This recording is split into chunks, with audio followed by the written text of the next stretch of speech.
ஏதோ இது நிறுத்திடலாமா? சத்தம் வருது. நல்லா தான் இருக்கு.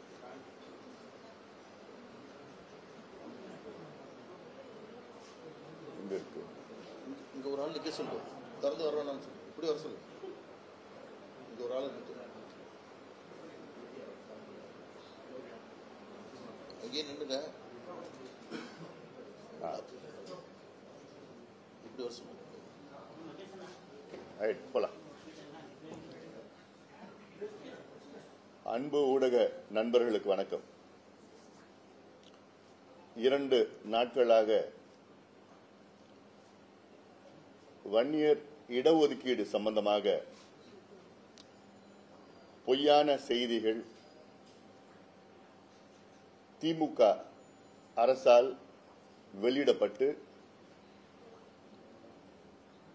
பல ஊடகங்களில் வந்து கொண்டிருக்கிறது.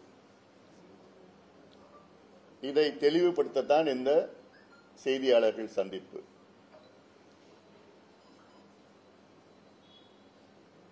நேற்றைய முன்தினம் தமிழக அரசிடம் இருந்து சில தரவுகளை வைத்து இதில் 20 விழுக்காடு எம்பிசியில் வன்னியர்களுக்கு 10.5 விழுக்காட்டிற்கு மேல் இடஒதுக்கீடு கிடைத்துக் கொண்டிருக்கிறது என்ற ஒரு செய்தி. அதில் தமிழக அரசு என்று செய்தி வரவில்லை. ஆனால் அந்த ஒரு வார்த்தை மட்டும் நீக்கிவிட்டு அந்த தரவுகளை அனைத்து ஊடகங்களுக்கும் அனுப்பியிருக்கின்றார்கள். தமிழக அரசு சார்ந்த ஒரு அதிகாரி அனுப்பி வைத்து இதை அவசியமாக போடுங்கள் என்று வற்புறுத்தியும் இருக்கின்றார்கள். இது உங்களுக்கு அறிந்த செய்தியை. இதை வைத்து சில ஊடகங்களில் பெரிய பெரிய செய்தியும் வெளியிட்டிருக்கின்றார்கள். ஊடக தர்மம், ஊடக நியாயம் என்னவென்றால், யாரை பற்றியாவது செய்தி போடுகிறீர்கள் என்றால் அவர்களையும் கேட்க வேண்டும். இது உண்மையா இல்லையா என்று கேட்க வேண்டும். ஆனால் அப்படி கேட்காமல் அவர்கள் அரசு கொடுத்த செய்தியை மட்டும் போட்டு, அதிலும் ஒரு ஊடகம் வன்னியர் என்ஜாய்ஸ் 10.5 ரிசர்வேஷன், மோர் தென் 10 என்ஜாய்ஸ். என்ன வார்த்தைன்னு எனக்கு ஒன்றும் புரியல. Cops, from cops to deputy collectors, Vanniyar enjoys. அந்த உண்மையை உங்ககிட்ட சொல்றதுக்கு தான் இன்னைக்கு நான் வந்திருக்கிறேன். நான் இது ஏதோ ஒரு ஜாதி பிரச்சனை கிடையாது. இது சமூக நீதி பிரச்சனை, social justice problem, purely social justice problem. நான் பல முறை உங்ககிட்ட சொல்லிட்டு இருக்கிறேன். நான் தமிழ்நாட்டில் 2 பெரிய சமுதாயங்கள், ஒன்று பட்டியலின சமுதாயம், அடுத்தது வன்னியர் சமுதாயம். இந்த 2 சமுதாயங்களும் சேர்ந்து கிட்டத்தட்ட 40 விழுக்காடு மக்கள் தொகையில் இடம்பெறுகிறார்கள். அதே வேளையில் இந்த 2 பெரிய சமுதாயங்களும் அடிமட்டத்தில் இருக்கின்றார்கள், பாதாளத்தில் இருக்கின்றார்கள், கூலி தொழிலாளர்களாக இருக்காங்க, குடிசையில் வாழ்ந்து கொண்டிருக்கின்றார்கள். The lowest status of society இன்னைக்கு தமிழ்நாட்டில் இந்த 2 பெரிய சமுதாயங்கள். இந்த 2 பெரிய சமுதாயங்கள் முன்னேறினால்தான் தமிழ்நாடு முன்னேறும். இது simple formula, social justice formula. அதையெல்லாம் விட்டுவிட்டு, இந்த 2 சமுதாயங்களை முன்னேற்றுவதை விட்டுவிட்டு பொய்யான தரவுகளை வேண்டுமென்றே தமிழக அரசு சமீபத்தில் எடுத்திருக்கின்றார்கள். இப்போ அதுல முதல்ல நீங்க புரிஞ்சுக்க வேண்டியது என்னன்னா, இன்னைக்கு எம்பிசியில 115 சமுதாயங்கள் இருக்கிறது. எம்பிசி கொடுத்த நேரத்தில் 1989 எம்பிசியில 107 சமுதாயங்கள் தான் இருந்தது. அதன் பிறகு சில சமுதாயங்கள்லாம் 8 சமுதாயங்களை சேர்த்து இன்னைக்கு 115 சமுதாயங்கள் இன்னைக்கு எம்பிசியில. அந்த 115 சமுதாயங்களில் 114 சமுதாயங்கள் 6.7 விழுக்காடு மக்கள் தொகையில் இருக்கின்றார்கள். ஒரு சமுதாயம், வன்னியர் சமுதாயம் 14.1 விழுக்காடு மக்கள் தொகையில், தமிழ்நாட்டு மக்கள் தொகையில். மீண்டும் நான் சொல்றேன், 115 சமுதாயங்களில் 114 சமுதாயம் டிஎன்சி உட்பட 6.7 விழுக்காடு தமிழ்நாட்டின் மக்கள் தொகையில். ஒரு சமுதாயம் வன்னியர் சமுதாயம் 14.1 விழுக்காடு இருக்கிறது. இது அம்பாசங்கர் ஸ்டாட்டிஸ்டிக்ஸ் டேட்டா. அவர் டோர் டு டோர் எனுமரேஷன் பண்ணியிருக்கிறார் 81 நாள்ல. இதுதான் உண்மையான டேட்டா. இப்போ இதை வைத்து நீங்க இடஒதுக்கீடு நீங்க அணுகுங்க, பாருங்க யார் யாருக்கு என்னென்ன கிடைச்சிருக்குன்னு. நாங்க பல முறை அரசிடம் கேட்டோம், டேட்டா கொடுங்க, புள்ளி விவரங்கள் கொடுங்க. எம்பிசி என்பது 35 ஆண்டு காலமாக நடைமுறையில் இருக்கிறது. 89 இருந்து இந்த 35 ஆண்டு காலத்தில் எம்பிசியில் உள்ள சமுதாயங்கள் எந்தெந்த சமுதாயம் எவ்வளவு இடம் கிடைச்சிருக்கு, கல்வியில எவ்வளவு கிடைச்சிருக்கு, வேலை வாய்ப்புல எவ்வளவு கிடைச்சிருக்குன்னு நாங்க தொடர்ந்து டேட்டா கேட்டுட்டு வரோம். ஆனா இதுவரைக்கும் ஒரு முறை கூட அரசு எங்ககிட்ட டேட்டா இல்ல, எங்ககிட்ட கொடுக்க முடியாது. நாங்க நீதிமன்றம் போனோம், ஒரு நீதிபதி குடுன்னு சொன்னார். அடுத்த முறை வரப்போ இன்னொரு நீதிபதி இதுல கொடுத்தா குழப்பம் வரும், தமிழக அரசு சொன்னாங்க குழப்பம் வரும், சமுதாயத்துக்குள்ள பிரச்சனை வரும்னு சொல்லி அது கொடுக்காம விட்டாங்க. ஆனா இப்போ அரசு ஆர்டிஐன்னு சொல்லி இவங்களே கொடுத்திருக்கிறாங்க. ஆர்டிஐல போட்டா ஒரு மாதத்துல கொடுக்கணும்.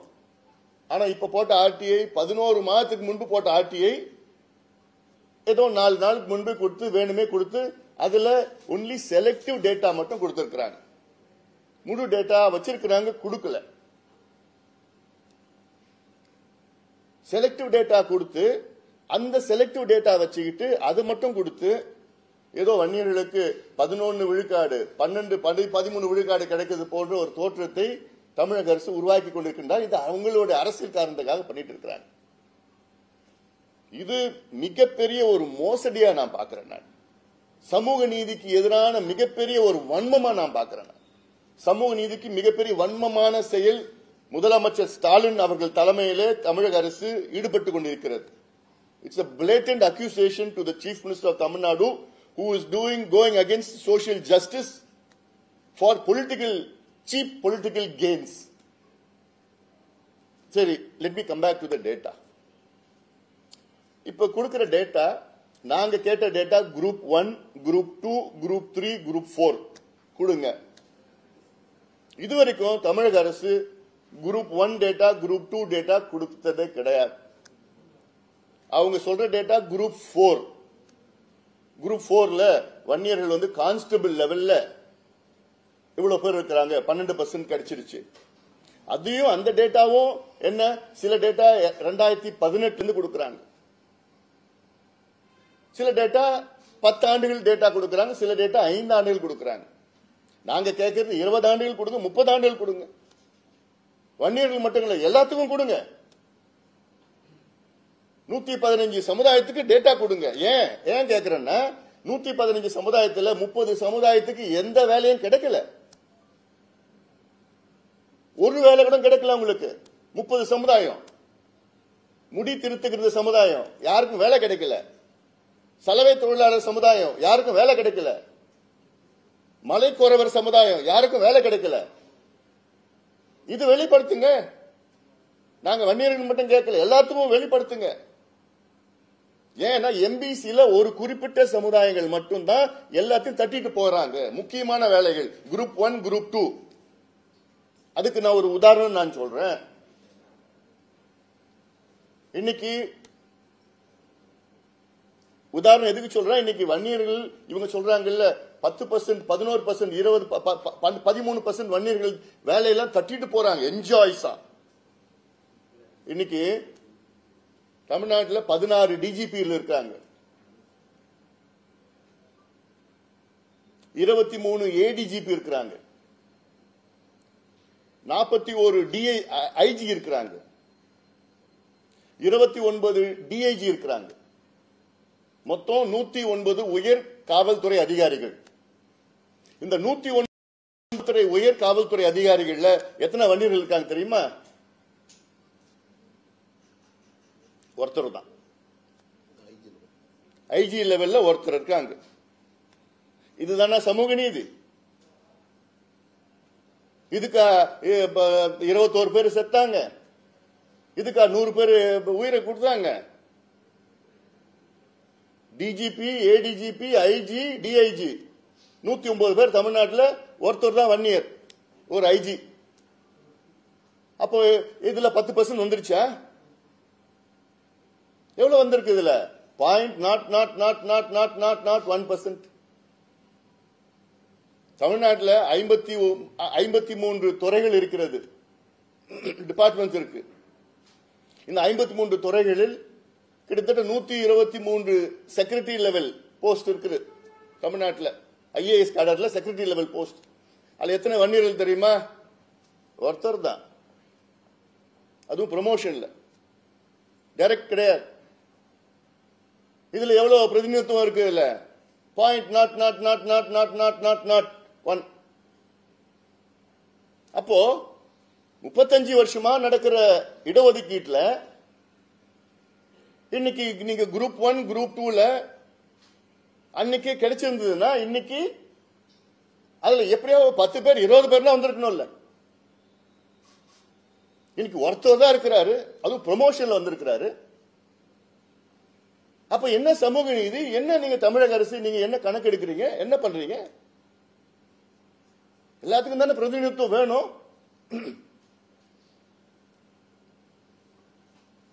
இத எங்களுக்கு இதுக்கு பதில் வேணும். எங்களுக்கு we want a white paper on MBC reservation right from 1989. 89 இருந்து எம்பிசி என்னைக்கு உருவாகுதோ 89 இருந்து எங்களுக்கு வெள்ள அறிக்கை கொடுங்க. எந்த சமுதாயத்திற்கு என்னென்ன வேலைகள் கிடைச்சிருக்கு, என்னென்ன படிப்பு கிடைச்சிருக்கு.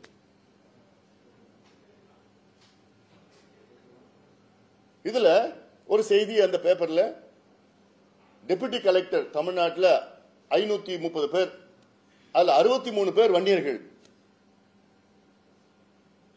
அந்த 63 பேர் வன்னியர்கள்ல 23 பேர் தான் தேர்வு செய்யப்பட்டவர்கள், டைரக்ட் ரெக்ரூட்மெண்ட். மீதி பேர்லாம் ப்ரமோஷன்ல வந்தவங்க. 40 பேர் ப்ரமோஷன்ல வந்தவங்க, ரெவென்யூ இன்ஸ்பெக்டர்ல இருந்து ப்ரமோஷன்ல வந்தவங்க. எல்லாத்தையும் சேர்த்துட்டு 63 பேர். இது பார்த்தா 11%. என்ன அநியாயம்? அதெல்லாம் என்ன அநியாயம்? தமிழ்நாட்டு இந்தியாவு சுதந்திரம் கிடைச்சி கிட்டத்தட்ட இன்னைக்கு 78 வருஷம் ஆயிடுச்சு. தமிழ்நாட்டில் பொறுத்த வரைக்கும் எங்களுக்கு 76 ஆண்டுகளுக்கு பிறகு, அதாவது 2 ஆண்டுகளுக்கு முன்பு தான் தமிழ்நாட்டில் முதல் முறையா ஒரு 1 இயர் கேண்டிடேட் டைரக்ட் ஐஏஎஸ் கிடைச்சிருக்கு. இந்த நிலையில் இருக்கு இந்த சமுதாயம். After 76 years of independence, there was the first 1 year candidate who had got a direct placement in IAS in Tamil Nadu. 76 ஆண்டுகளுக்கு பிறகு கிடைக்குது. அப்போ இது என்ன சமூக நீதி நடக்குது? இப்போ இதுல யாரு கிடைச்சிருக்குது? என்ன கிடைச்சிருக்குது? இத முதலமைச்சர் அவர்கள் சமூக நீதி கிடைக்க, ஏன்னா அவருடைய பொறுப்பு இது அவருடைய பொறுப்பு. இது மாதிரி பொய் பிரச்சாரம் எல்லாம் நிறுத்துங்க முதலமைச்சர் அவர்களே. நீங்களும் உங்க அமைச்சர்களும் சேர்ந்து இந்த பொய் பிரச்சாரத்தை நிறுத்துங்க முதல்ல. இது என்னை பொறுத்த வாயில் நிறைய வார்த்தைகள் வருது, கோபமா இருக்கிறோம். இந்த கேடுகிட்ட செயலெல்லாம் நிறுத்துங்க, எல்லாம் வேண்டாம். உங்க அப்பா எப்படி இருந்தாரு? கலைஞருக்கு உண்மையான சமூக நீதி மேல அக்கறை உள்ளவர். அதனால்தான் ஒவ்வொரு முறையும் அவர் அணுகிறப்போ இது செய்யணும் இது செய்யணும்னு சொல்லி செஞ்சுட்டார். ஆனா நீங்க அரசியல் காரணத்துக்காக இது போன்ற மலிவான அரசியல், அதாவது சீப் பாலிடிக்ஸ், பொய் செய்தியை சொல்லிட்டு ஏன் உதவ் என்ன உங்க பேப்பர்ல என்ன எங்க கிட்ட கேட்க முடியாதா? ஹிந்து பேப்பர்ல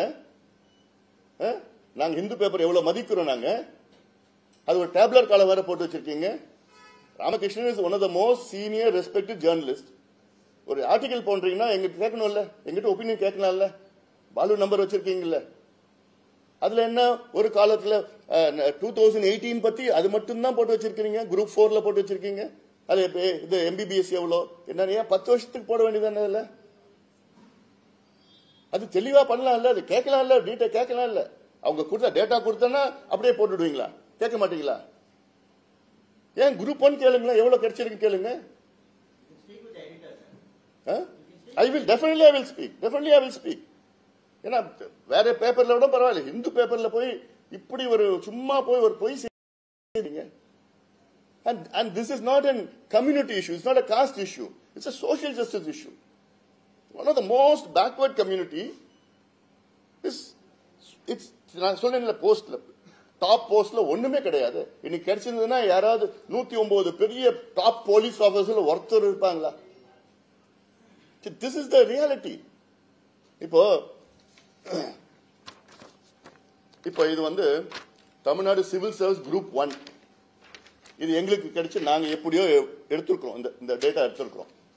குரூப் 1ல 2013ல டோட்டல் போஸ்ட் வந்து 79 போஸ்ட். அதுல எம்பிசிக்கு வந்து 16, அதுல எம்பிசி விக்கு வந்து 7, அது 1 இயர் எம்பிசி வினா 7 சொல்லிடுறேன் போட்டோ. மற்றபடி டிஎன்சி அதர் எம்பிசி எல்லாம் பாத்தீங்கன்னா 9. மொத்தம் எவ்வளவு வந்திருக்குன்னா 8.8 வந்திருக்கு குரூப் 1ல. இது 2013ல இருந்து 2015, 2019, 2020, 2024 இந்த வருஷமும் இப்போ கொஞ்ச நாளுக்கு முன்பு வந்து முதலமைச்சர் ஸ்டாலின் அவர்கள் 95 பேருக்கு வந்து அந்த இதை கொடுத்தார், அப்பாயின்மெண்ட் ஆர்டர் கொடுத்தார். குரூப் 1க்கு அப்பாயின்மெண்ட் ஆர்டர் கொடுத்தார் 2020 இந்த வருஷம். அதுல 19 பேரு தான் எம்பிசி. 95 அப்பாயின்மெண்ட்ஸ்ல 19 வந்து எம்பிசி. அதுல 1 இயர் எவ்வளவுனா 5 பேர் தான். டிஎன்சினா 6 பேர், அதர் எம்பிசினா 8 பேர். அப்போ மொத்தமா 1 இயருடைய பிரதிநிதித்துவம் எவ்வளவுனா only 5.2%. மற்றவங்களுக்கு எம்பிசில மற்றவங்களுக்கு வந்து 14.8%. அப்போ இதுல நான் ஒரு எக்ஸாம்பிள் சொல்றேன். இன்னைக்கு 14% இருக்கிற ஒரு கம்யூனிட்டிக்கு வெறும் 5% தான் கிடைக்குது எம்பிசில. 6.7% உள்ள மற்ற கம்யூனிட்டிஸ்க்கு 15% கிடைக்குது. More than double or 2.5 times their strength. அப்ப இதுதான் சமூக நீதி, இதுதான் சோசியல் ஜஸ்டிஸ். இது ஒரு அரசாங்கம், ஒரு முதலமைச்சர் இது சரிப்படுத்தணும், இது ஸ்டடி பண்ணி சரிப்படுத்தணும். இன்னொன்னு பாத்தீங்கன்னா, ஒரு 5 நாட்களுக்கு முன்பு தான் backward class commission, Tamil Nadu backward class கமிஷனுக்கு வந்து 1 வருஷம் எக்ஸ்டென்ஷன் கொடுக்கறாங்க தமிழ்நாடு அரசு. என்ன சொல்லி கொடுக்கறாங்கன்னா, டேட்டா எடுக்கிறதுக்கு இவங்களுக்கு கிட்டத்தட்ட 1.5 வருஷத்துக்கு முன்பு அப்பாயிண்ட் பண்ணாங்க. அப்ப 3 மாசம் டைம் கொடுத்தாங்க. அப்புறம் இன்னொரு 3 மாசம், அப்புறம் 6 மாசம், அப்புறம் இன்னொரு 6 மாசம். இப்போ 1 வருஷம். எதுக்குன்னா டேட்டா இல்ல. இது எக்ஸ்டென்ஷன் கொடுத்துட்டு 2 நாளுக்கு அப்புறம் டேட்டா வெளியில கொடுக்கறாங்க, மீடியா கொடுக்கறாங்க டேட்டா. அப்ப இதுல யார் பைத்தியக்காரங்கன்னு தெரியல எனக்கு. டிஎன்பிஎஸ்சி பைத்தியக்காரங்களா, இது பேக்வர்ட் கிளாஸ் கமிஷன் பைத்தியக்காரங்களா, இல்ல மக்கள் பைத்தியக்காரங்களா? நீ ஒரு பக்கம் எக்ஸ்டென்ஷன் கொடுக்குறீங்க, 1 வருஷம் டேட்டா கலெக்ட் பண்ணுன்னு, 2 நாள்ல டேட்டா நீங்க வெளியிடுறீங்க, அது செலக்டட் டேட்டா வெளியிடுறீங்க. அப்ப என்னதான் நாடகம் நடிக்கிறீங்க? என்ன நாடகம் இதுல? எதுக்கு நாடகம்? இந்த நாடகம் என்ன டிராமா இது?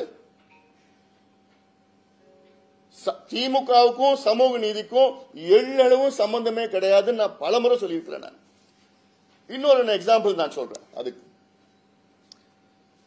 இது திமுகவுடைய அவங்களுடைய கட்சியினுடைய இன்டர்னல் இஷ்யூ.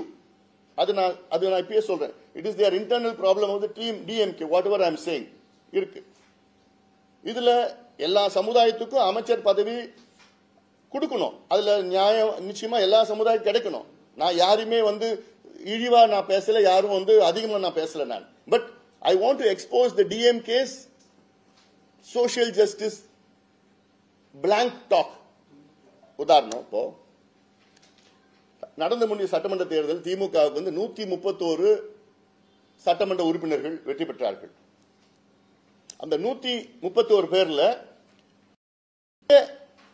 சமுதாயத்தில், அதாவது ஒரு சமுதாயம் அதிகமான எண்ணிக்கையில் வெற்றி பெற்றது வந்து வன்னியர் சமுதாயம். 23 சட்டமன்ற உறுப்பினர்கள். அவர்களுக்கு வெறும் 3 அமைச்சர்கள் தான் கொடுத்திருக்கிறாங்க. 2வது அதிகமா வெற்றி பெற்ற சமுதாயம் பாத்தீங்கன்னா பட்டியலின சமுதாயம், தாழ்த்தப்பட்ட சமுதாயம். 21 இடத்துல வெற்றி பெற்றிருக்கிறார்கள். அவங்களுக்கும் வெறும் 3 அமைச்சர்கள் தான் கொடுத்திருக்கிறாங்க. அடுத்தது முக்குளத்தோர் சமுதாயம், தேவர் சமுதாயம். அவர்கள் வந்து 12 நாடாளுமன்ற சட்டமன்ற உறுப்பினர் வெற்றி பெற்றிருக்கிறார்கள். அவர்களுக்கு 5 அமைச்சர்கள். நான் யாருக்கும் கொடுக்க வேணாம், நான் யாரும் சொல்லல. நான் அடுத்தது வெள்ளாள கவுண்டர் சமுதாயம் 9 சட்டமன்ற உறுப்பினர்கள் வெற்றி பெற்றார்கள். அவர்களுக்கு 3 அமைச்சர்கள். அடுத்தது நாடார் சமுதாயம் 7 சட்டமன்ற உறுப்பினர்கள் வெற்றி பெற்றார்கள். அவர்களுக்கு 3 உறுப்பினர்கள். அடுத்தது நாயுடு சமுதாயம் 15 சட்டமன்ற உறுப்பினர்கள் வெற்றி பெற்றார்கள். அவர்களுக்கு 3 அமைச்சர்கள். அடுத்தது முதலியார் சமுதாயம் 10 உறுப்பினர்கள் வெற்றி பெற்றார்கள். அவர்களுக்கு 2 உறுப்பினர்கள். அடுத்தது இசைவேளாளர் சமுதாயம் 2 உறுப்பினர்கள், 2 அமைச்சர்கள். அது யாருன்னு உங்களுக்கு தெரியும். அடுத்தது 3 ரெட்டியார் சமுதாயம் உறுப்பினர்கள், அதற்கு 2 அமைச்சர்கள். அதுக்கப்புறம் மற்றதெல்லாம் பாத்தீங்கன்னா ஒன்னு தான் வந்திருக்குது. இன்னும் எல்லாத்துக்கும் கொடுக்கணும். முத்தரையர்களுக்கு பார்த்தா 4 பேர் ஜெயிச்சிருக்காங்க, நான் 1 தான் கொடுத்திருக்காங்க. இஸ்லாமியர்களுக்கு இந்த 3 வெற்றி பெற்றிருக்காங்க, 1 கொடுத்திருக்காங்க. இப்படி மீனவர்கள் சமுதாயம் 2 வெற்றி பெற்றிருக்காங்க, 1 கொடுத்திருக்காங்க. இப்படி எல்லாம் இருக்கு. நான் இன்னும் கூடுதலா கொடுக்கணும், தப்பு கிடையாது, எல்லாம் நான் யாரும் சொல்லல. ஆனா 2 பெரிய சமுதாயம், தாழ்த்தப்பட்ட சமுதாயமும் சரி, வன்னிய சமுதாயமும் சரி, திமுகவுக்கு அதிக சட்டமன்ற உறுப்பினர்கள் பெற்றுக் கொடுத்திருக்கிறார்கள். இது 2த்தையும் சேர்த்து பாத்தீங்கன்னா 23, 21, 44 உறுப்பினர்கள். திமுக 131 உறுப்பினர்களில் 44 உறுப்பினர்கள் தாழ்த்தப்பட்ட சமுதாயமும் வன்னிய சமுதாயத்தை சார்ந்தவர்கள். ஆனா இவங்களுக்கு கிடைச்சது எவ்வளவு அமைச்சர் பதவினா வெறும் 6%. எடுத்துங்க, 34ல 6ன்னா எவ்வளவு? கிட்டத்தட்ட ஒரு 17.5%, அதிகமா 18% வச்சுக்கலாம். ஆனா இந்த 2 சமுதாயம் திமுகவுக்கு கொடுத்த சட்டமன்ற உறுப்பினர்கள் எவ்வளவு பர்சன்டேஜ் பாத்தீங்கன்னா, it is coming to nearly about ஒரு 40% வருது, 30, 35, 36% வருது. அப்போ இதுதான் திமுகவின் சமூக நீதியா? அதுவும் பட்டியலின சமுதாயத்தில் அங்க இருக்கின்ற அமைச்சர்களோட நிலையை பாருங்க. திமுக 34 அமைச்சர்கள். அதுல புரோட்டோகால் படி பார்த்தா முதலமைச்சர் முதல் புரோட்டோகால், 2வது புரோட்டோகால் துரைமுருகன் கிடைச்சிருக்கு. ஆனா கடைசியில புரோட்டோகால் 34வது அமைச்சருடைய புரோட்டோகால் யாருன்னா கயல்விழி செல்வராஜ். அவர் தேவேந்திர குல சமுதாயத்தை சார்ந்தவர். 34வது இடத்துல இருக்கிற புரோட்டோகால், கடைசி புரோட்டோகால். 33வது இடத்துல புரோட்டோகால் நம்ம ஃபாரஸ்ட் மினிஸ்டர் மதிவேந்தன். அவர் பாத்தீங்கன்னா 33வது இடத்துல, அவர் அருந்ததி சமுதாயத்தை சார்ந்தவர். அதுக்கப்புறம் பார்த்தா 31வது இடத்துல, 32 தெரியல யாருன்னு தெரியல, 31வது இடத்துல யாருன்னா கணேசன், அவர் ஆதி திராவிட சமுதாயத்தை சார்ந்தவர். அப்போ இதுதான் திமுக பட்டியலின மக்களுக்கு கொடுக்கின்ற மரியாதையா? இதுதான் அவங்க பேசுற சமூக நீதியா? ஏன் பட்டியலின மக்களுக்கு வேற நல்ல உயர்ந்த பொறுப்பு கிடைக்காதா? உயர்ந்த புரோட்டோகால் கிடைக்காதா? நல்ல துறை கிடைக்காதா? பிடபிள்யூடி கொடுக்க மாட்டீங்களா? எலக்ட்ரிசிட்டி கொடுக்க மாட்டீங்களா? கல்வி கொடுக்க மாட்டீங்களா? அவங்களுக்கு திறமை கிடையாதா? அப்போ இதுதான் நீங்க பேசுற சமூக நீதியா? உங்க சமூக நீதியை குப்பையில போடுங்க. திமுகவுக்கும் சமூக நீதிக்கு சம்பந்தம் கிடையாது. பேசுறது ஒண்ணு, செய்யறது ஒண்ணு. வெத்து பேச்சு பேசிட்டு இருக்காங்க. இது நிச்சயமாக வரும் காலத்தில் மிகப்பெரிய அளவில் மக்கள் போய் பேச போறோம். இதெல்லாம் இவ்வளவு இருக்கு. நாங்க கேட்கறது என்ன கேட்கிறோம்? வேலையை கூடியா, படிப்பு கூடியா? அதுக்கு தானே இவ்வளவு போராடிட்டு இருக்கிறோம். இதுதானே சமூக நீதி. அதை கொடுக்க முடியல, கொடுக்கறது துப்பு கிடையாது. அதனால இவ்வளவு வந்துட்டாங்க, இவ்வளவு பண்ணிட்டாங்க, இவ்வளவு எடுத்துட்டு போயிட்டாங்க, இவ்வளவு போயிட்டாங்க, பொய் பிரச்சாரம் பண்ணிட்டு இருக்கீங்க. டேட்டா வெளியிடுங்க. ஒரு வெள்ள அறிக்கை உங்களுக்கு உண்மையிலே சமூக நீதி மீது அக்கறை இருந்தால், முதலமைச்சர் ஸ்டாலின் அவர்களுக்கு உண்மையிலே சமூக நீதி மீது அக்கறை இருந்தால், கடந்த 35 ஆண்டு காலத்தில் எம்பிசியில் உள்ள எத்தனை சமுதாயங்களுக்கு என்னென்ன வேலை, என்னென்ன படிப்பு கிடைச்சிருக்குன்னு ஒரு வெள்ளை அறிக்கை இன்னும் ஒரு மாதத்தில் எடுத்து கொடுங்க. இல்ல இனி சமூக நீதி பத்தி நீங்க பேசாதீங்க. பேச தகுதி கிடையாது உங்களுக்குலாம். ஏன்னா கலைஞருக்கு அவ்வளவு இருந்து அப்படிப்பட்ட கலைஞரை இன்னைக்கு மெரினா கடற்கரையில் அடக்கம் பண்ண வச்சதே நாங்க தான். நாங்க இல்லைன்னா இன்னைக்கு அவரு மெரினா கடற்கரை அடக்கம் சரி. I don't want to get I don't digress in subject. அதனால இந்த டேட்டா வெளியில கொண்டு வரணும். உண்மையான டேட்டா வெளியில கொண்டு வாங்க. இத நிச்சயமாக முதலமைச்சர் அவர்கள் செய்யணும். சட்டமன்றத்துக்குள்ள தவறான தகவல்களை தொடர்ந்து அமைச்சர்கள் கொடுத்துட்டு வராங்க.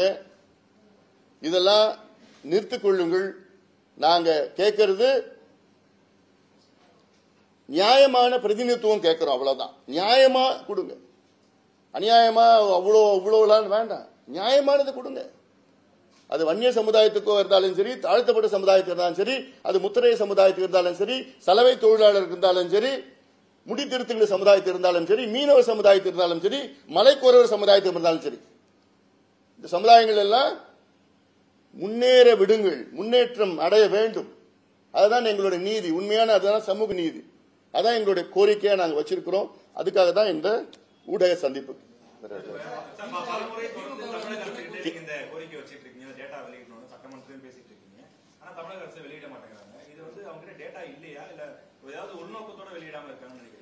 இப்ப டேட்டா வச்சிட்டு தான் அவங்க உள்நோக்கத்தோடு தான் நாங்க செயல்படுறாங்க.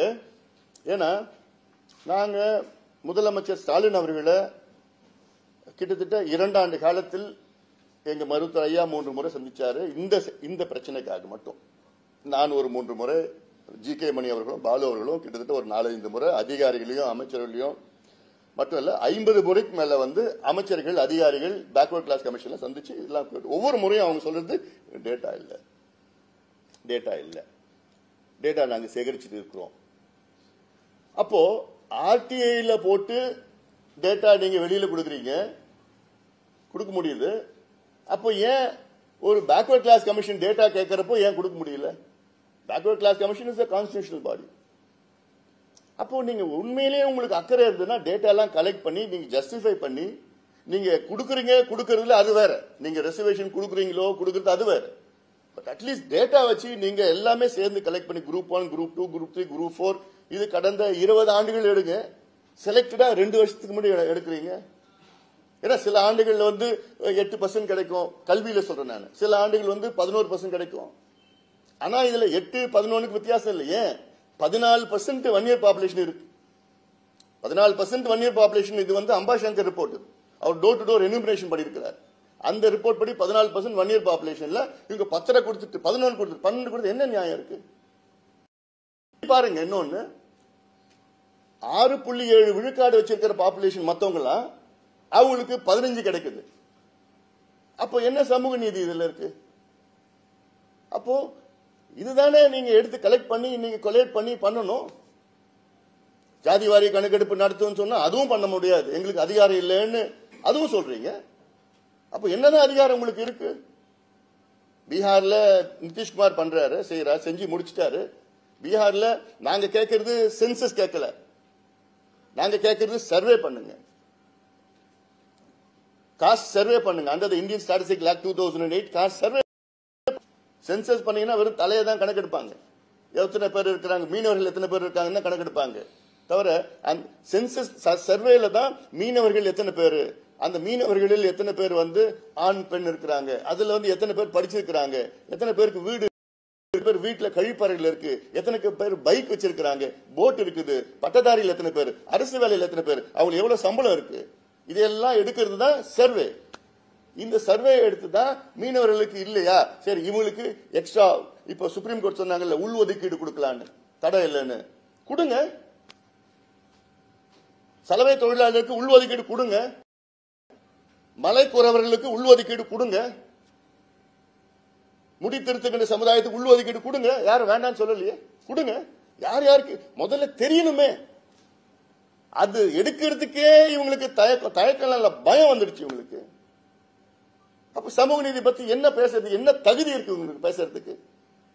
நிதிஷ்குமார் இருக்கிறாரு, அதை எந்த கோர்ட்டும் தடை பண்ணலையே, இப்ப யாரும் தடை பண்ணலையே. அந்த இடஒதுக்கீடு அதை ஜஸ்டிஃபை பண்ண முடியலன்னு சொல்லிதான் தடை பண்ணிருக்கிறாங்க. பீகார் ஹைகோர்ட்டும் தடை பண்ணல, சுப்ரீம் கோர்ட்டும் தடை பண்ணல, கணக்கெடுப்பு தடை பண்ணல யாரும். அந்த கணக்கெடுப்பு என்னால் எடுக்க முடியாதுன்னு சொல்ற ஒரு முதலமைச்சர் இங்க ஆந்திராவில் எடுக்கிறாங்க, கர்நாடகாவில் எடுக்கிறாங்க, எடுத்து முடிச்சிட்டாங்க, தெலுங்கானாவில் எடுக்கிறாங்க, ஒரிசால எடுக்கிறாங்க, ஜார்க்கண்ட்ல எடுக்கிறாங்க. ஆனா தமிழ்நாடு முதலமைச்சர் ஐயோ எனக்குலாம் அதிகாரம் கிடையாது. இந்தியன் ஸ்டாட்டிஸ்டிக்கல் ஆக்ட் 2008 படி பஞ்சாயத்து தலைவருக்கு அதிகாரம் இருக்கு சர்வே எடுக்கிறதுக்கு. அந்த சர்வே தான் நாங்க கேட்கிறோம். சர்வே பீகார் நினைச்சு பாருங்க, மிக மிக மிக பின்தங்கிய மாநிலம். 3 மாசத்துல எடுத்துட்டாங்க.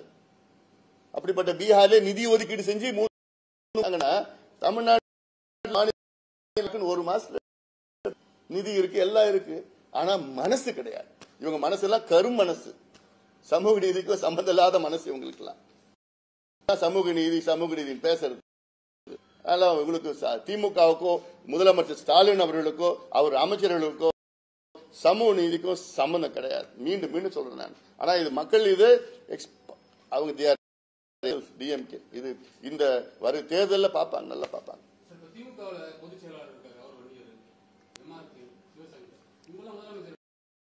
அதுதான் நிச்சயமா செய்யணும். இப்ப நான் சொன்ன 23 சட்டமன்ற உறுப்பினர்கள் இருக்காங்க திமுகவில். 6 பேர் 7 பேர் இருக்காங்க. நாடாளுமன்ற உறுப்பினர் 6 பேர் இருக்காங்க நினைக்கிறேன். அதுல அமைச்சர்கள் 3 பேர். எல்லாம் போங்க, போய் கேளுங்க, முதலமைச்சர் போய் கேளுங்க, ஏன் இதுல வஞ்சிக்கிறீங்கன்னு கேளுங்க. 109 உயர் காவல்துறை அதிகாரிகள் ஒருத்தர் தான் வன்னியர்னா, நீங்க 35 வருஷத்துக்கு முன்னாடி நீங்க குரூப் 1ல நீங்க கொடுத்திருந்தீங்கன்னா நேரம் 10 பேர் இருந்திருப்பாங்கல்ல, 5 பேர் இருந்திருப்பாங்கல்ல.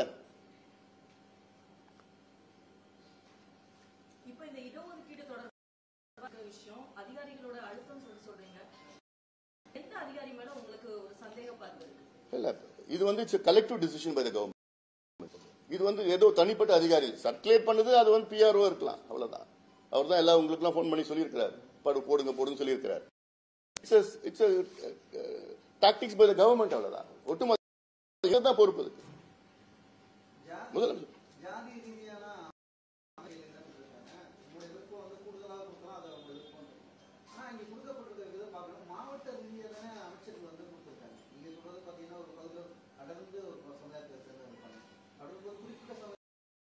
இல்ல நான் சொல்லியிருக்கேன், மீண்டி எல்லா சமுதாயத்துக்கும் பிரதிநிதித்துவம் வேண்டும், எல்லாருக்கும் கொடுங்க. உங்களுக்கு யார் அதிகமா கொடுத்து உங்களை யார் வெற்றி பெற வச்சிருக்காங்க? 2 சமுதாயங்கள் தான். தாழ்த்தப்பட்ட சமுதாயம் உங்களை வெற்றி பெற வச்சிருக்காங்க. இந்த 2 சமுதாயத்தால 44 உறுப்பினர்கள் கொடுத்திருக்காங்க. 131ல 43 கொடுத்திருக்காங்க. இந்த 2 பெரிய சமுதாயம் நீங்க ஆட்சிக்கு வந்திருக்க மாட்டீங்க. அந்த 2 பெரிய சமுதாயத்தை நீங்க குறைந்தது 12 கொடுத்துக்கணும்.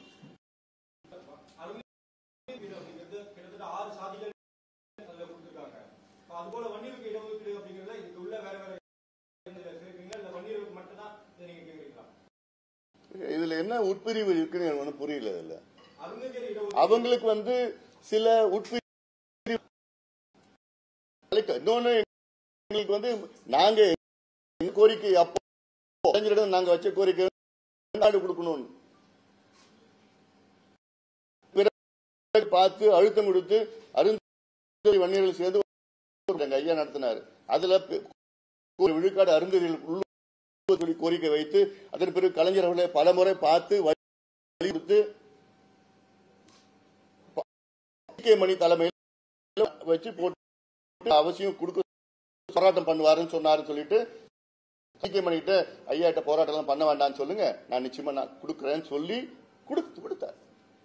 அதுதான் அதனுடைய வரலாறு.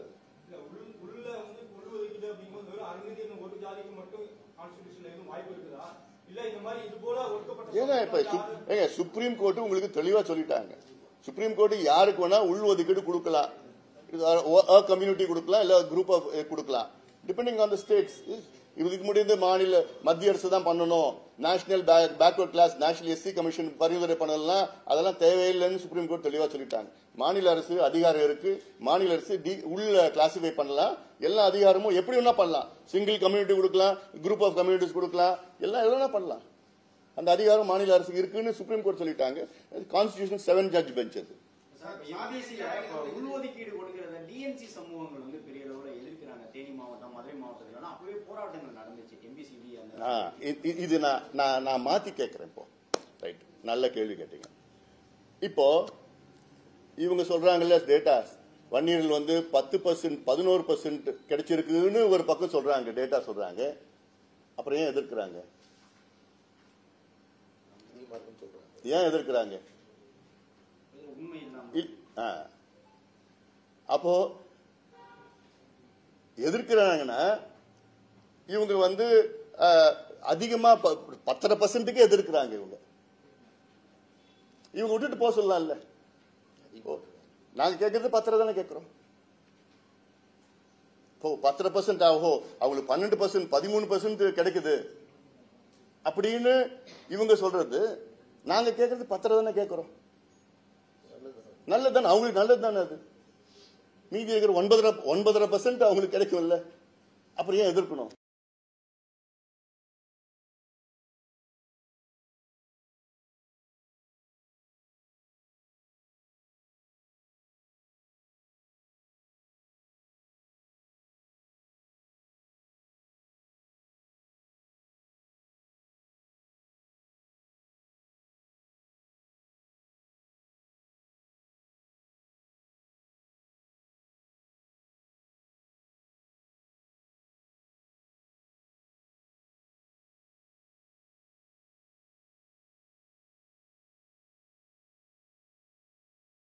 வச்சுக்கீங்களா? 3.44% தான் டிஎன்சி உடைய பாப்புலேஷன் தமிழ்நாட்டில். ரைட் ஃப்ரம் 30 வருஷம் 20 வருஷம் 10 வருஷத்துக்கு முன்னாடி வந்த டேட்டா எல்லாம் இருக்கு அதுல. ஆனா அவங்களுக்கு அவங்க பாப்புலேஷனோட 2.5 மடங்கு அதிகமா இடம் வாங்கிட்டு இருக்காங்க.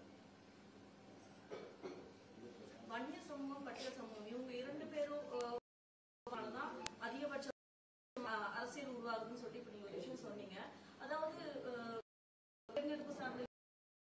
சாதிய ரீதி தான் நடக்குது. நம்ம மாற்ற வேண்டியது முதல்ல வந்து இதுல வந்து தனி அந்த பொது இது இல்லாம ஒரு வேட்பாளர் அரசியல்வாதிகளுடைய கடமை. காலகாலமா சாதி ரீதியா மக்களை பிரிச்சு இதனை மேலும் சமூகம் என்ற வார்த்தையை ஏன் நம்ம சாதியும் பயன்படுத்தக்கூடாது? சாதியும் பயன்படுத்தினா சாதி என்பது அடுக்குன்னு சொல்லிட்டு இது மூலமா ஒரு மாற்றம் வரலாம் இல்லைங்க? நிச்சயமா. ஏதாவது எங்க நோக்கமே வந்து சாதியை வந்து ஒழிக்கணும். இதுதான் எங்க கட்சி தொடக்கத்தில் வரைக்கும் கட்சியினுடைய கொள்கை. எப்படி நீங்க ஒழிப்பீங்க? ஏன்னா காலங்காலமா இது வந்து 500-600 ஆண்டு காலமாக சாதியை இன்னைக்கு சமூக அநீதிகள்லாம் நடந்துட்டு வரும். இன்னைக்கு வரைக்கும் நடந்துட்டு வருது. இதுல எங்களோட நோக்கமே அதுதான். எப்படி நீங்க அழிப்பீங்க? எப்படி அடியில் இருக்கிற வேலை வாய்ப்பு கொடுங்க, படிக்க வச்சு முன்னே ஆட்டோமேட்டிக்கா ஒழிஞ்சிடும். திமுக கிட்ட கேளுங்க, அண்ணா திமுக கிட்ட கேளுங்க. ஏன் வந்து அதிகமா சாதி இருக்கிற இடத்துல அவங்க தான் எம்எல்ஏ, ஏன் அந்த அவங்க தான் அமைச்சர்கள் அந்த மாவட்டத்தில் ஏன் கொடுக்குறாங்க? திமுக கிட்ட கேளுங்க. பேசுறது ஒண்ணு, செய்யறது ஒண்ணு. தரவுகள்லாம் சொன்னீங்க. அதுல வந்து டிஎன்சி சமூகங்கள் 3.44 இருக்கு. ஆனா எண்ணிக்கையில வந்து கூடுதல் 2 மடங்கு அதிகமா அவங்களுக்கு கிடைக்குது.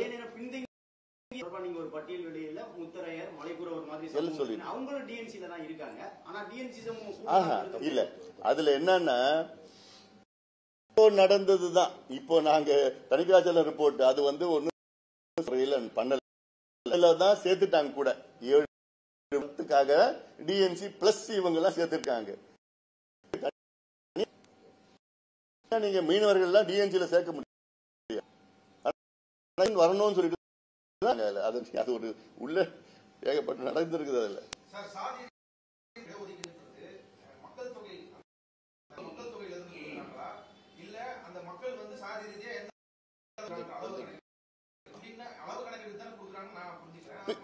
பின்தங்கிய நிலை. ஏதாவது நீதிமன்றத்தில் என்ன கேட்கறாங்கன்னா ரெண்டுமே சோசியல் பேக்வர்ட்னஸ் கேட்கறாங்க பிளஸ் பாப்புலேஷன் ரெண்டுமே எக்ஸ்ட்ராபுலேட் பண்ணணும். இன்அடிக்குவசினா என்ன? நீங்க முதல்ல பாப்புலேஷன் எடுங்க, எவ்வளவு இருக்கிறாங்கன்னு, எவ்வளவு சோசியல் சமூக பின்தங்கிய நிலையில் இருக்கிறாங்க ஜஸ்டிஃபை பண்ணி நீங்க கொடுங்கன்னு தான் சொல்றாங்க. உள்ளி பாப்புலேஷன் வச்சு கொடுக்க முடியாது. பீகார்ல அதனாலதான் ஒரு பாப்புலேஷன் வச்சு இன்க்ரீஸ் பண்ணாங்க இந்த இடஒதுக்கீடு. அதனாலதான் அதை ஸ்டே பண்ணிருக்காங்க. அதுல இன்அடிக்குவசி வந்து சரியான முறையில் கணக்கு பண்ண அது வந்து ப்ரொபோர்ஷனல் ரெப்ரசன்டேஷன் கிடையாது. ப்ரொபோர்ஷனல் ரெப்ரசன்டேஷன் கிடையாது. அதில் இருக்கிற இவ்வளவு இருக்கணும் பிளஸ் இன்அடிக்வசி இருக்கும். ரெண்டுமே பேக்வர்ட்னஸ் இருந்தால் ரெண்டும் சேர்த்து பண்ணணும். அப்படி கணக்கெடுப்பு போட்டா எம்பிசில 20% வன்னியர்கள் தவிர்த்து மற்றவங்களுக்கு அதிகமா போறதுன்றது நடக்காதா? பின்தங்கிய நிலையை கணக்கெடுப்பு போட்டா இப்போ நீங்க யாரு கொடுங்க, டெஃபினட்டா கிடைக்கணும். நான் சொன்னேன் 30 சமுதாயம் கிடைக்கலையே, கொடுங்க. யாரும் வேண்டாம்னு சொல்லு, யாருக்குமே கொடுக்க கூடாதுன்னு நாங்க இது வரைக்கும் சொன்னதே கிடையாது. 115 சமுதாயத்தில் 114 சமுதாயம் ஒரு துரும்பு கூட கிள்ளி போட்டது கிடையாது. ஒரு கை கூட அசைச்சு கிடையாது போராட்டத்தில். ஒரு கேஸ் கூட அவங்க மேல விழல. அதெல்லாம் வேற. கேஸ் வாங்கினது, அடிபட்டது, ஜெயிலுக்கு போனது, சேர்த்தது, இறந்து எல்லாமே ஒரு சமுதாயம் தான். ஆனா கேட்கறது வந்து நிச்சயமா எல்லாத்துக்கும் கொடுங்க. அதுல இன்னும் கிடைக்காதவங்களுக்கு கொடுங்க. அப்ப எப்படி நீங்க கொடுப்பீங்க தெரியணும் இல்ல முதல்ல உங்களுக்கு. அது தெரியறதுக்கே இவங்க வந்து அது ஏதோ ஒண்ணு ரகசியம் மாதிரி, ஏதோ ஒன்று பரம ரகசியம் மாதிரி அது மூடி வரைச்சி பண்ணிட்டு இருக்குது தானே நான் கேட்கிறேன். வெளிப்படுத்துங்க. ஆர்டிஐல உங்களுக்காக வெளியில சொல்றீங்க, முழுமையா டேட்டா நீங்க வெளியில கொண்டு வாங்க. இல்ல தமிழக அரசு வந்து அவங்க செய்ய முடியாதுன்னு சொல்றாங்க, அது நீங்க மறுக்கிறீங்க. ஆனா மத்திய அரசு செய்ய முடியும். ஆனா மத்திய அரசு வந்து செய்யவே மாட்டேன் அப்படின்னு ஒரு ஸ்டேட்மெண்ட் இருக்குது. என்ன செய்ய முடியாதுன்னு இது சாதி கணக்கெடுப்பு நாங்க கேட்கறது சர்வே கேட்கறோங்க. அதை பண்ணி தெளிவா நீங்க புரிஞ்சுக்குங்க. நாங்க கேட்கறது இந்தியன் ஸ்டாட்டிஸ்டிக்கல் ஆக்ட் 2008 படி சர்வே எடுங்க. பீகார்ல எடுத்த மாதிரி சர்வே எடுங்க. கர்நாடகா, ஆந்திரா, தெலுங்கானா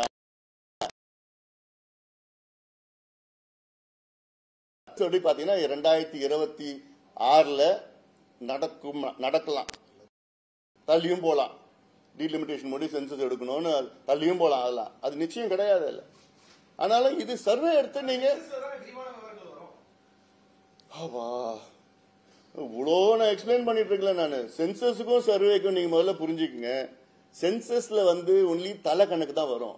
இந்தியா ஃபுல்லா எடுக்கணுங்க. அது ஒரு காலம் என்ன ஓபிசியா, ஓபிசில என்ன ஜாதி, அவ்வளவுதான் வரும், காலம் வரும்.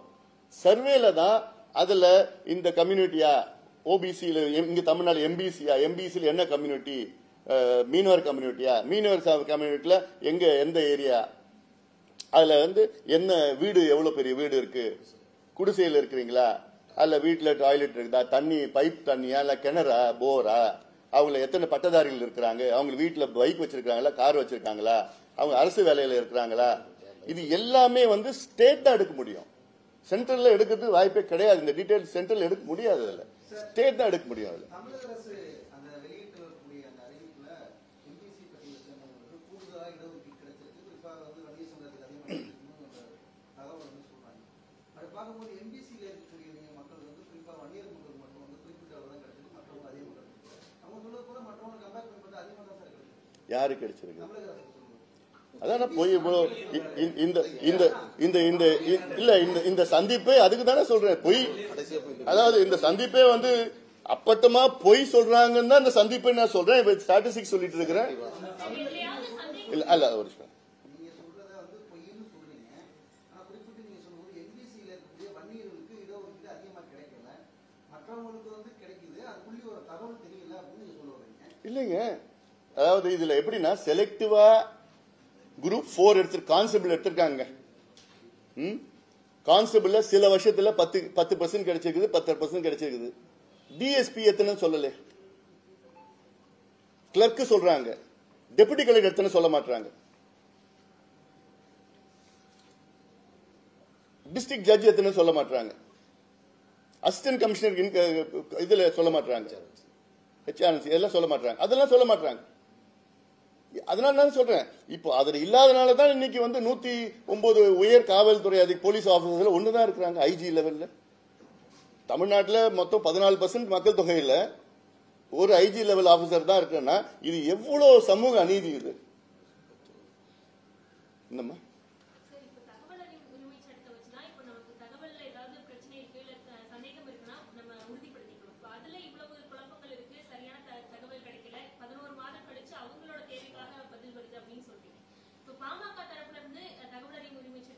பண்ணிருக்கோம். நாங்க பண்ணிருக்கோம், இன்னும் கொடுக்கல, நிறைய ரிஜெக்ட் பண்ணிருக்கோம். ஏன் அவங்க சொல்றது தானே.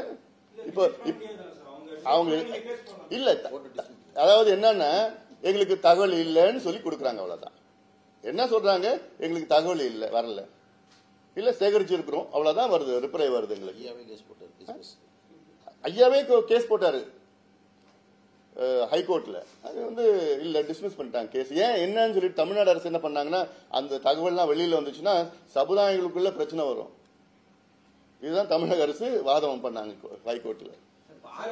கண்டிப்பா நம்பகமான தகவல் தான் தருவாங்கன்னு நம்புறோம். ஆனாலும் கூட அவங்க என்ன சொல்லியிருக்காங்கன்னா, அந்த டிஎன்பிஎஸ்சி தேர்ச்சியில 2010 இருந்து 22க்குள்ள தேர்ச்சி பெற்றவர்கள் 19.5% வந்து வன்னியர்னு சொல்லியிருக்காங்க. மொத்தமே 20% தான்.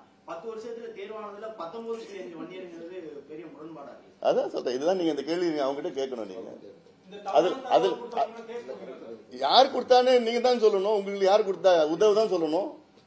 இந்து ஆபீஸ்க்கு யாரு இந்த செய்தி கொடுத்தான்னு சொல்லணும். உதவு சொன்னா நான் கேஸ் போட்டுலாம் அவங்க மேல.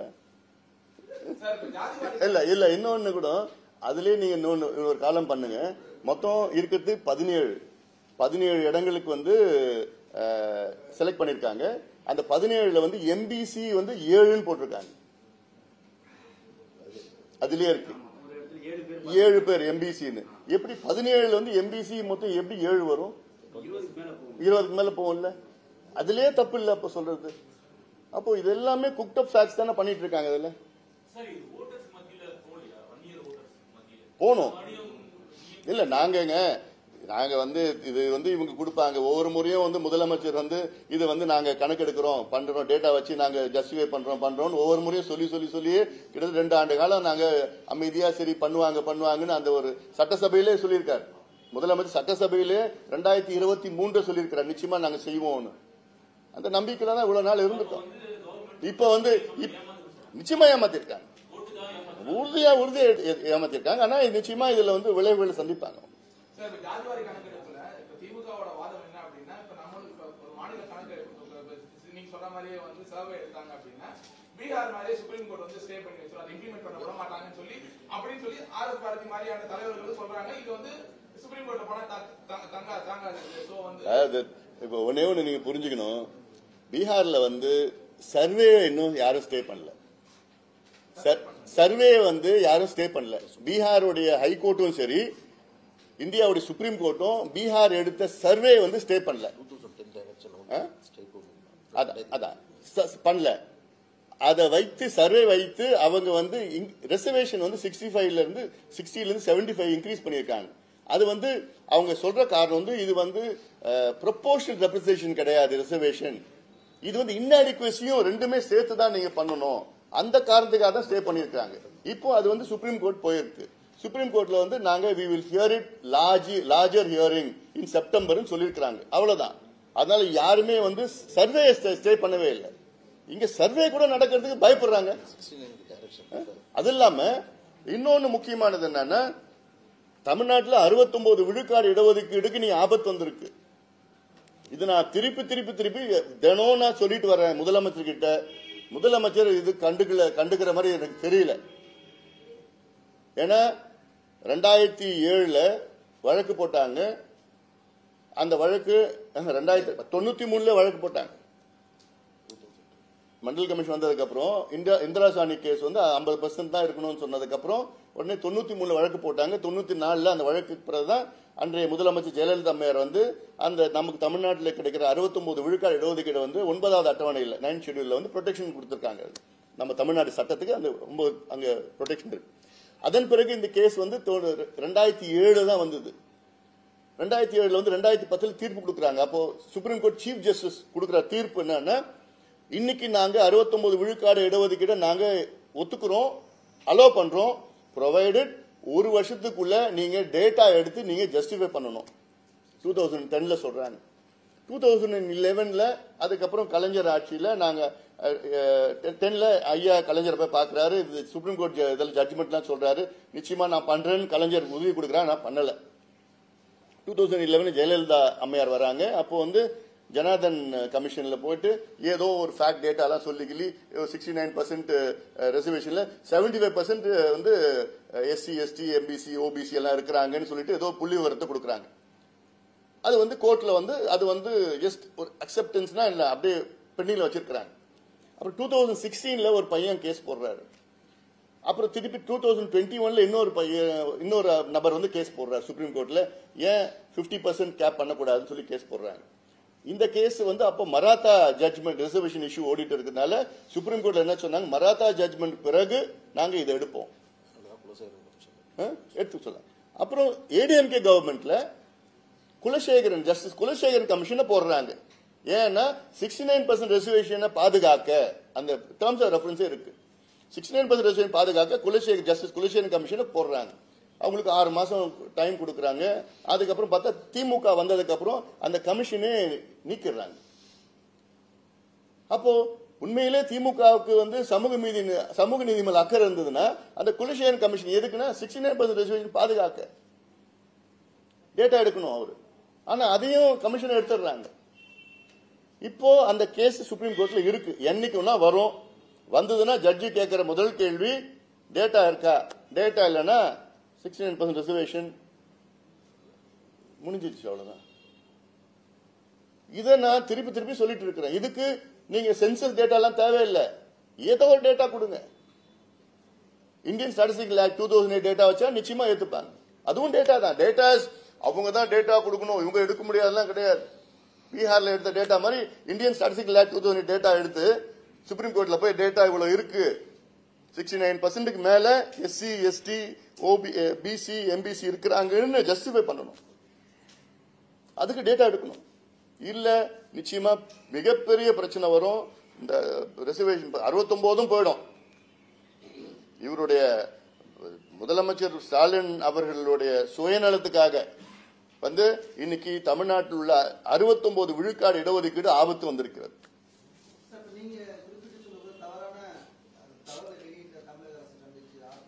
அதெல்லாம் நாங்க உட்காந்து பேசிட்டு இருக்கிறோம். அது என்னென்ன செய்யணுமோ நிச்சயமா நாங்க சட்ட ரீதியிலும் போகணும், அரசியல் ரீதியும் நாங்க அனுப்புவோம்.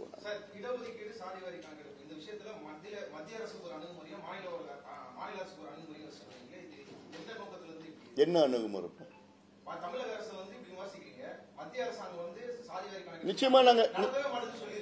நிச்சயமா நாங்க கேட்க போறோம்.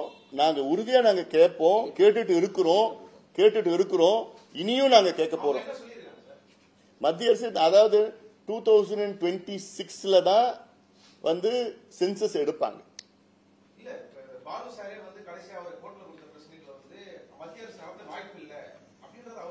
வாய்ப்பு இன்னைக்கு வாய்ப்பு இல்லைங்க.